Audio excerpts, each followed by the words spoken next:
I bet everybody this morning or this afternoon has been saying it's so good to be back in person, right? Like see people, and my mask is in my pocket just in case anybody comes up and not sure quite what to do.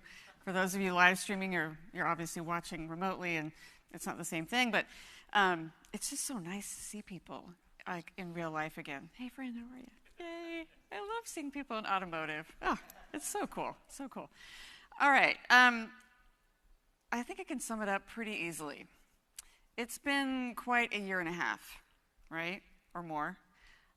Everything has changed, and a lot of things not so great, but a lot of things are really, really cool.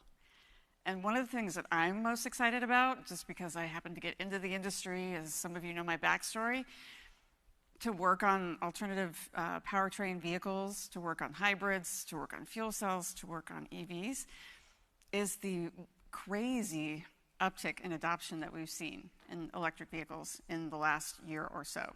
I wouldn't have predicted it, and I've been in the industry for 20 plus years.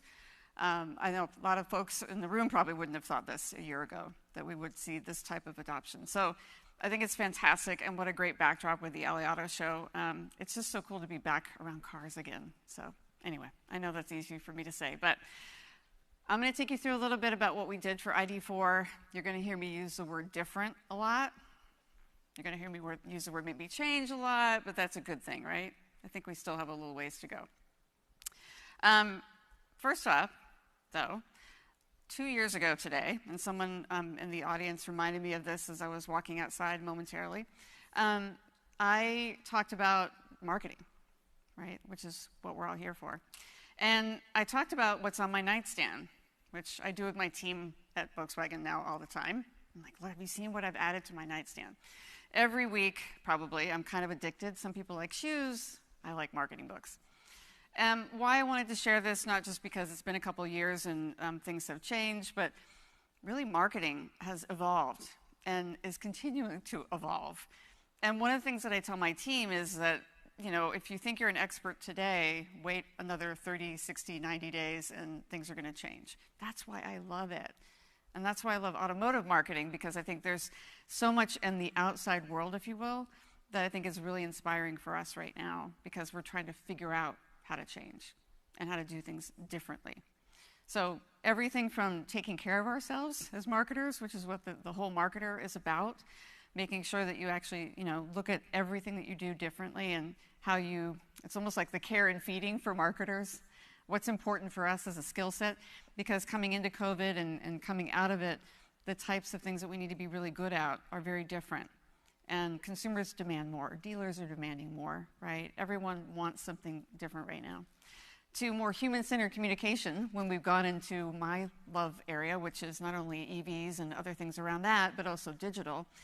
And some of us are not maybe as human-centered any longer. And storytelling has become so important with COVID and the pandemic.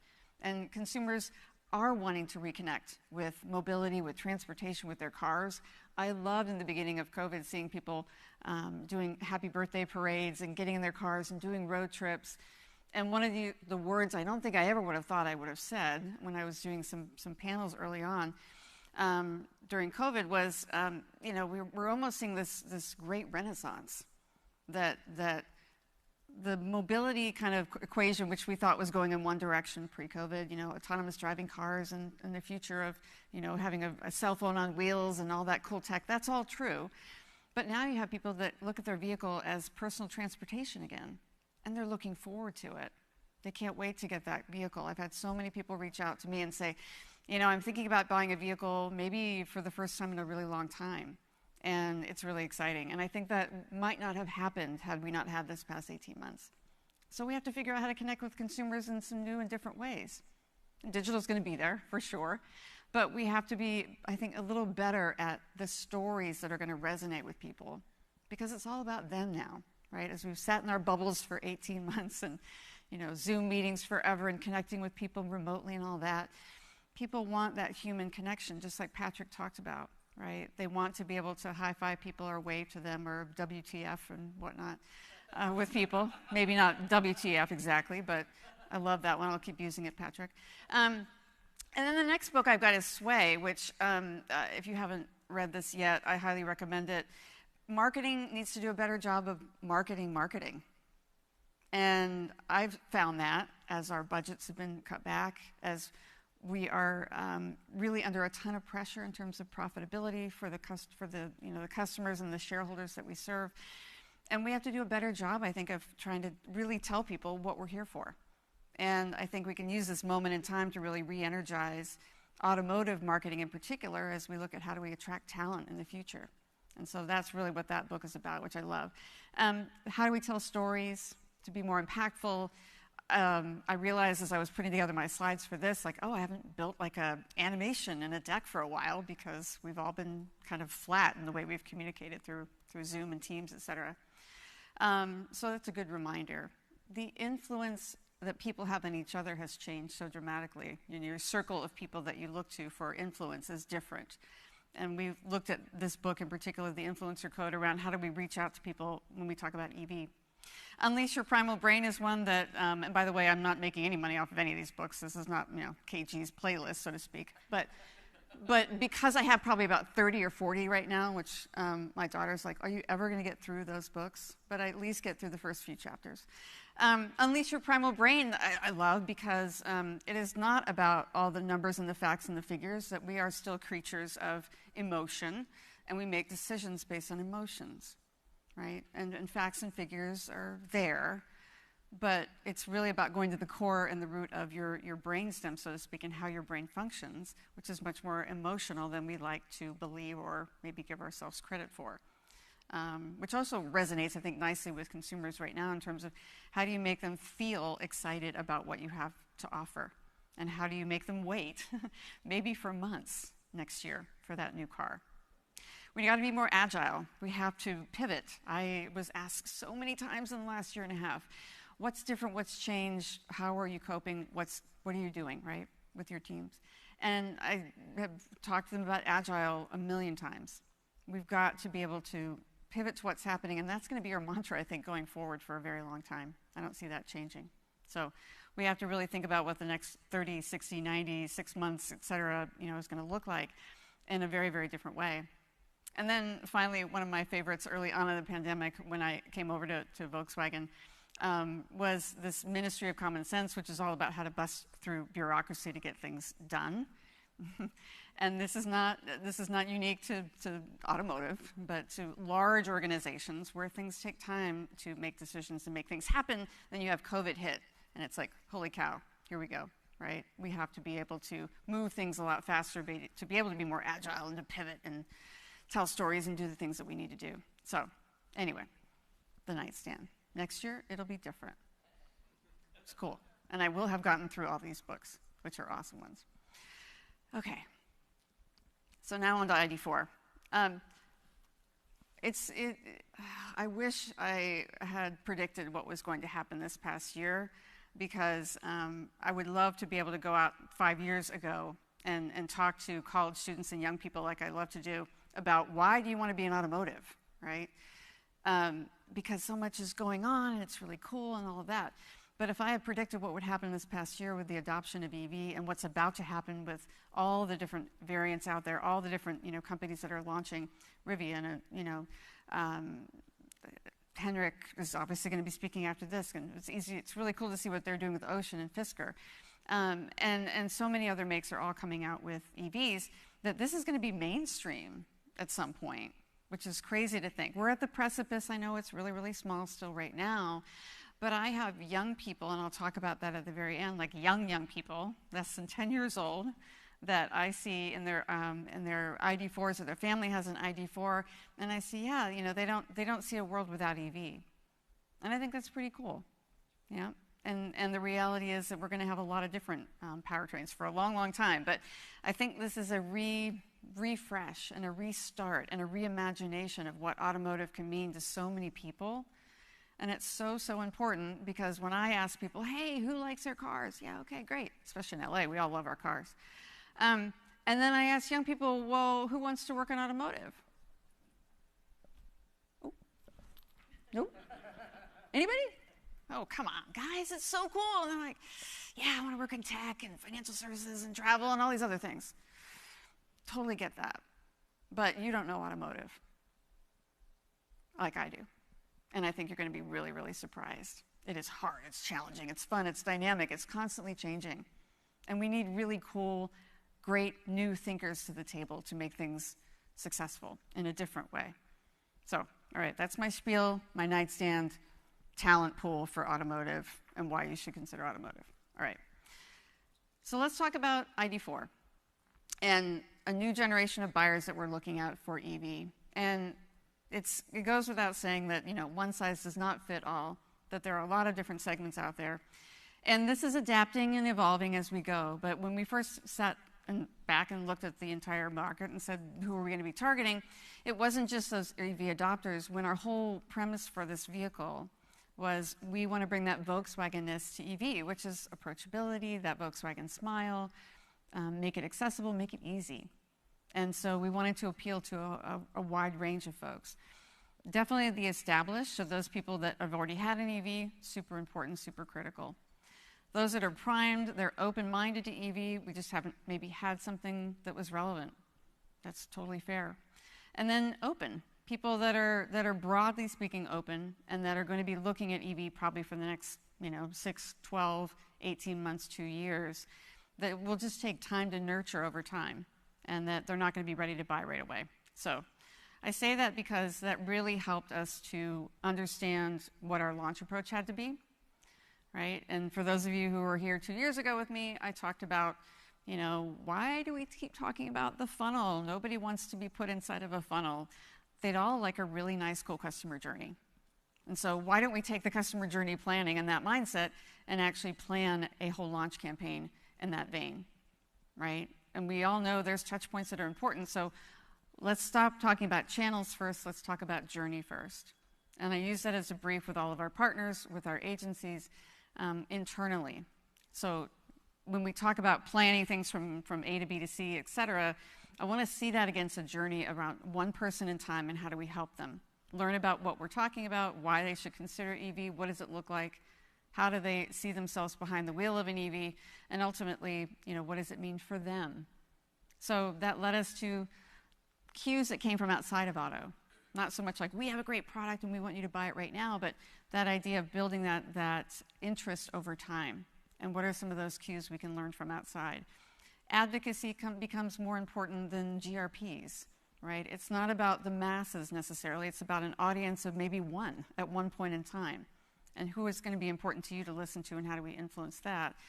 And then audiences over just a one-size-fits-all. And I think that's going to stick with us. I actually think all of this will probably stick with us in terms of not only just EV, but the way we go to market. So this was literally the brief for how we worked with different folks. And then the narrative, right? How do we talk about EV differently? How do we lean into being more about a more climate change aware, a more sustainability aware kind of culture that we are now, especially right now in this moment in time. And what I've learned over 20 plus years, before I got into auto, I did environmental work too, is that if you try to make something about this bigger picture, how are we going to all ladder up to something that's going to make a difference with the planet, that's great, but you've got to make it relevant to somebody in their own world, in their own household. And that really influenced the narrative around, before it can change the world, it has to change yours. And the cool thing about that is, for me to market to you, I have to understand what your world is and what's important to you. Not to me, right, but to you. And I think that really set us up nicely and creatively when our messaging came out to really just be about these simple moments in time that you recognize in your own world and you say, yeah, that is me. Maybe I've got, small children. I want to know if 2 car seats will fit in the back of the ID4. Maybe I'm looking at long road trips. Maybe I have a longer commute. So that really influenced the way we looked at our narrative. So if we can play this, Ryan, we'll try. It's a big file. This is our spot, one of them. See if it goes. Shh. Before, they would have heard me taking the car. Before, I didn't have an app that showed me when she was taking the car. Before, the chance of an SUV handling more like a hot hatch? None.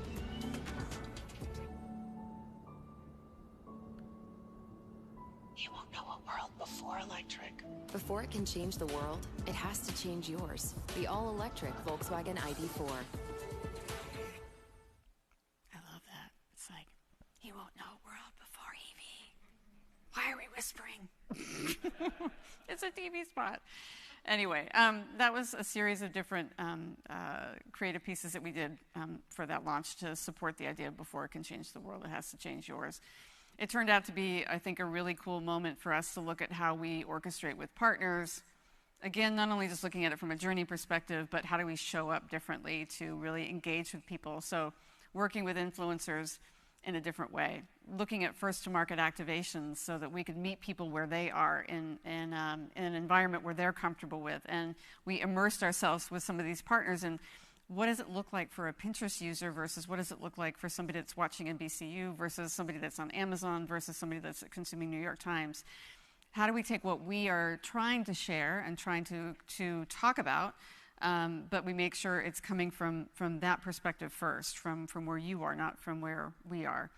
We engaged with a whole series of different partners. It was exciting to see so many people wanting to work on this vehicle launch, which I think is a very good sign, and wanting to be part of that new equation.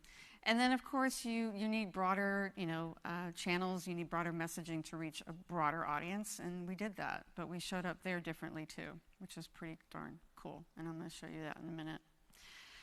And then that led us to things like a social-first approach. And we worked with Reddit on electric, like on 5, and one of our folks from our internal teams who leads our EV group for product, he sat down with his 5-year-old daughter, Harper, and asked her just 5 basic questions that people are wondering about EV, and he actually had Harper populate that whole thing with her questions, and it was really cute. And so, a moment like that in time for an audience that's thinking like if it's as easy for a 5-year-old to just kind of get the basics of, okay, where do I charge, for how long, how far can I go, what else does this mean, how quiet is it, things like that. And then can we go on a fun road trip to, Disneyland and that type of thing.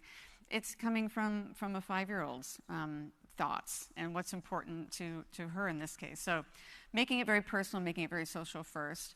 We worked with influencers. It's so cool to see creators and influencers, again, excited about auto through the lens of EV because they see it as a wave of the future.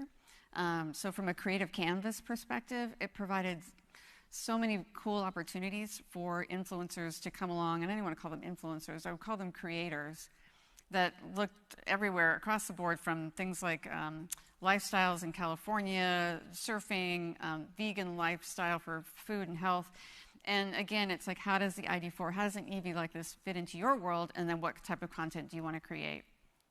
And then we did new things, leaning more into streaming, of course, because we've all been home watching a lot of content. And then we also looked at some custom moments in time, and I'll share with you one of our favorites that we worked on with NBC Universal, but there were lots more. So just touching again on like how we worked with creators and how we worked with influencers, this is something we're planning to do going forward, really, I think, permanently. Because, again, if you're trying to be more relevant to an audience, I think the best way to do that, in addition to having a broad message that you hope will resonate, is to start with those audiences and where do they spend their time. And not surprisingly, a lot of folks are spending so much more time in social media right now. And not just some of the usual social channels, but of course TikTok has exploded. Twitch has exploded. But one thing I love telling dealers is if I give you some homework and I ask you to go on TikTok tonight, or I ask you to go on Twitch, you might say, well, KG, that's really for younger consumers. I'll let my internet person at the dealership do that. But you probably know this because you're all in touch with advertising and media, that through the pandemic we saw growth at 2 sides of the equation, which was a younger audience, yes, absolutely, but we also saw a more mature audience. I hate to call them older because I'm in that bracket now. You're over 45 and older audience. Stop calling them that. We're just wiser and we know more and we're cooler. But honestly, it's folks that you wouldn't maybe expect to really lean into social, not only just for interesting content and entertainment, but tell me how it works. Explain it to me in a way that makes it fun and easy. So we're going to be doing a lot more of this going forward, and we're going to diversify the audiences that we speak through.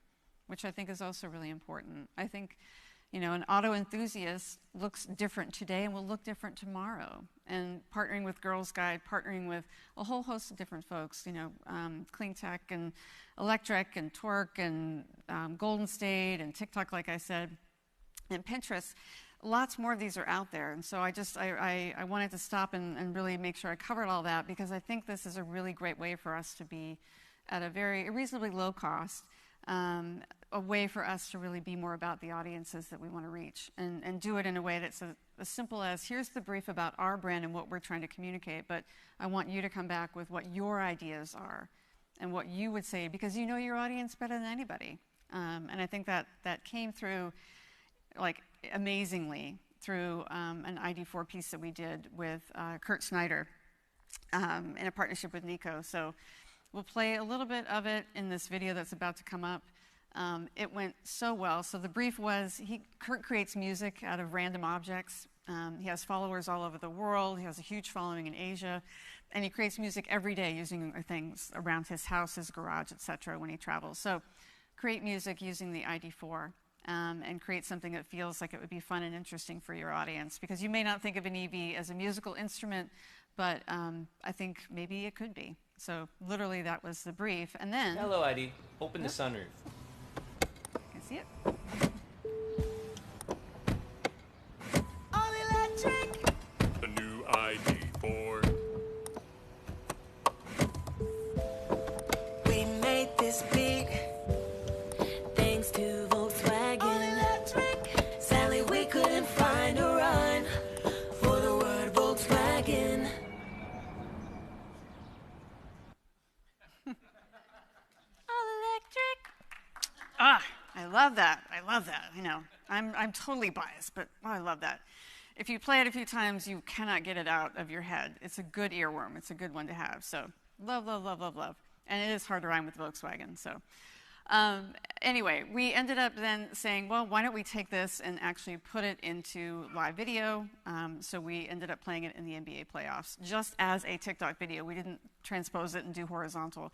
We kept it vertical format. So I kind of predicted this, I think, a few years ago, which is, if mobile is where we spend all of our time and walking around like this every day, then why don't we play off of that more and use more mobile-first formatting in linear TV or other types of digital video? So here we are. Yay. And it did really, really well. So cool stuff. We have a sizzle video that shows a little bit of that, and then the whole range of different folks that we worked with. Again, just think about it as EV really for all. The EV that's much more approachable, that's fun, and the big message I think that we all got from this is so many people that drove the car said, I haven't driven an EV before, and now I can see myself in one. And they came from all different backgrounds and all different experiences around vehicles. So I think that's pretty darn cool. So can we go ahead and try to play it? Yeah? Okay. Yeah. Hello, ID. Open the sunroof.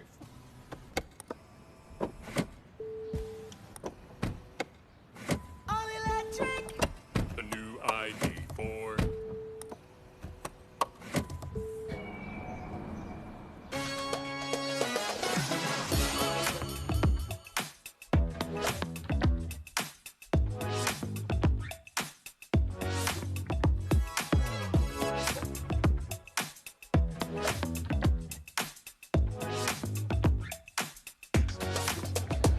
I'm Bruna Zahn. I'm here in Hermosa Beach, California, and I have a freshly charged VW ID4 for the day.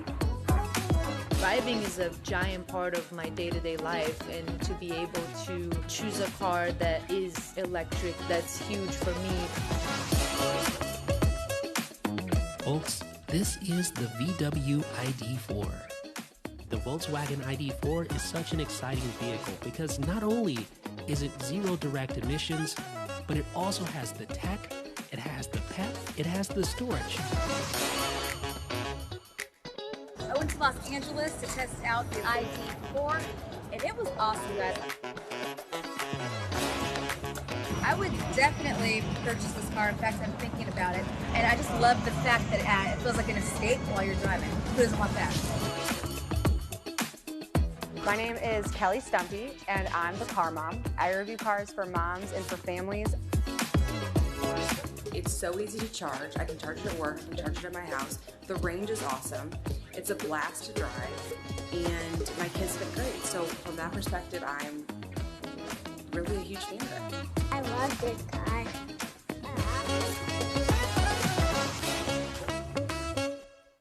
So, a lot of fun. Yay. Gray and Mama is the last one that you saw there. They're influencers on Instagram and TikTok and a few other platforms. Super, super fun. And Gray isn't obviously scripted. I think he's about 2 or 3 years old. So she just lets him interact with whatever they're doing on any of the content, and it turned out really, really nicely. So I love that, like hugging the EV. So pretty cool. Can't pay for that. And then one of the things I wanted to mention finally is a somewhat traditional partner with NBC Universal. I challenged them at the beginning of our planning for ID4 and said, this is a game changer vehicle. It's a game changer moment. Everything in the world has changed. And we need a different way to work with partners like them. And what would you do differently? And think about it from a customer journey standpoint. And so I want to see something that starts with one property but then actually follows your entire ecosystem, or most of it if possible, so that people can learn about Shop4 and understand what it's like to have an ID4 in their own living room, their own home. So that's what we did. The video, I think, will play, which you can see here in the middle. So we worked with Retta. You probably know her from, oops, maybe not, back. There we go. Just pop it in there. From different TV shows on NBC Universal. She's awesome, awesome, awesome. Simple concept, but creative, that invited you then to check it out in your living room with a little augmented reality. You could literally bring your car into your living room and shop for it and understand more about the features, and go ahead then and go online and start to build and reserve your ID4. So we touched on everything in the NBC Universal ecosystem, and it was pretty cool. And like I said, it was meant to be following a journey through your properties to make sure that people can really start to finish learn about the vehicle. So it worked out really well. It was very cool.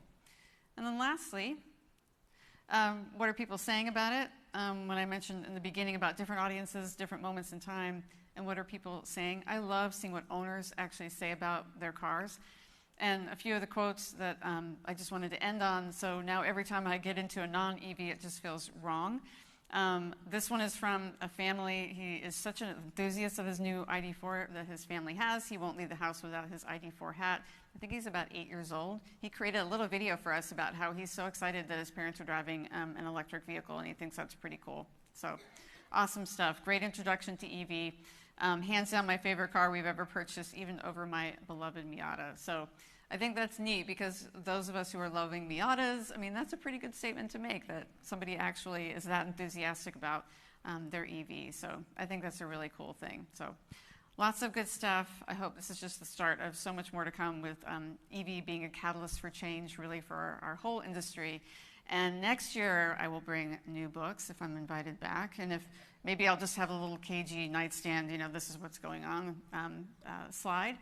And then I'd like to be able to come back and say, yeah, I've asked more young people, hey, what about automotive? And I'll get a few more hands up. I know we're all in automotive. Yeah. But pretend that we're not. Yeah. And pretend that we're 20 years old and we're trying to figure out what the heck to do with our lives. And it's like, yeah, automotive. Like, look what I just showed you. Yes. Oh, maybe a few. Yes, I love it. There you go. So that's the goal. And that's it. Awesome.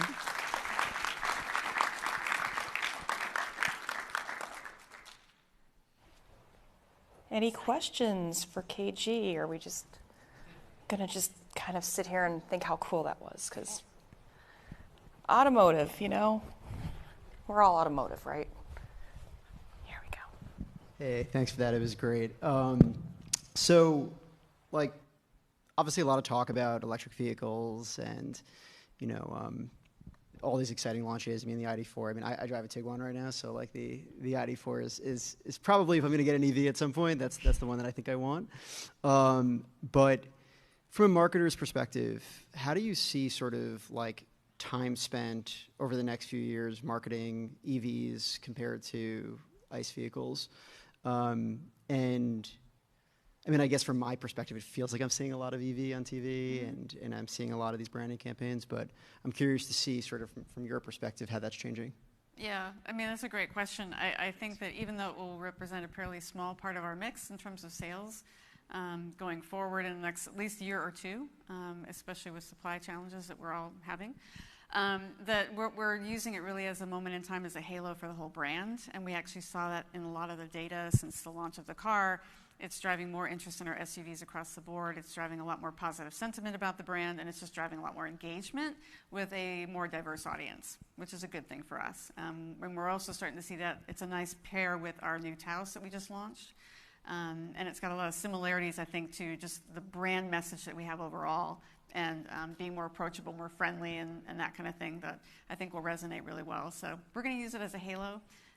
But I think for everybody, too, the more that we lean into something like EV as a symbol for a new era for auto, I think that's just a good spark for us to lean into more. All right. Well, we are going to wrap for a minute because